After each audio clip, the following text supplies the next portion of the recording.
One recipe that we always ask my mom to make, and we just had her do it for our North Dakota trip, was her chicken enchiladas. With my mom, her recipes, it's never the same every time. Like, it's basically, here's the temperature you need to cook it at and for how long, and here's your base ingredients, and then seasonings and whatever you throw in, it's completely different.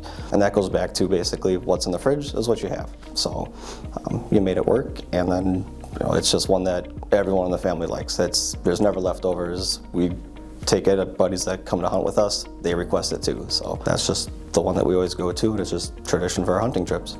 So when we were growing up, my dad traveled a lot, and it was pretty much my mom raising us. And so my grandparents would take us usually on a Saturday or like overnight on Friday night to Saturday, and he would take us to the donut shop. So the smell that I really have a special memory for is the donut shop. Every time I smell that kind of smell, it always brings me back to my childhood with my grandfather. I think even to this day, we do a lot of food revolving activities in my family. A lot of our memories, it's because we're coming together and we're just having a good time and enjoying each other and sharing the love of different kinds of foods. So when I was growing up, kind of grade school, middle school, our family was very financially strained. We didn't have a whole lot, so we're a welfare family.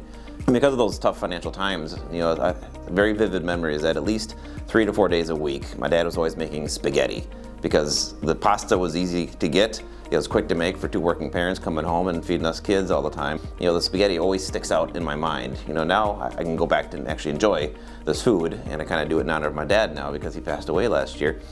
And so kind of growing up like that for many, many years, there was one thing that I always noticed about our family that it's still there to this day, is because you grow up in a strained financial situation. We couldn't go out and eat dinner. Maybe once a year, I think we could.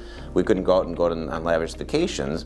But what we were able to do is, use kind of those experiences and always had dinner together. So it was always a very important thing.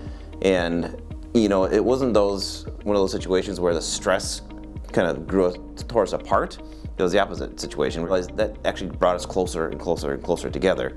So kind of around the scarcity and around the food insecurity, we realized that the one thing that we did have that nobody could touch, was the comfort and the community and the love that we had.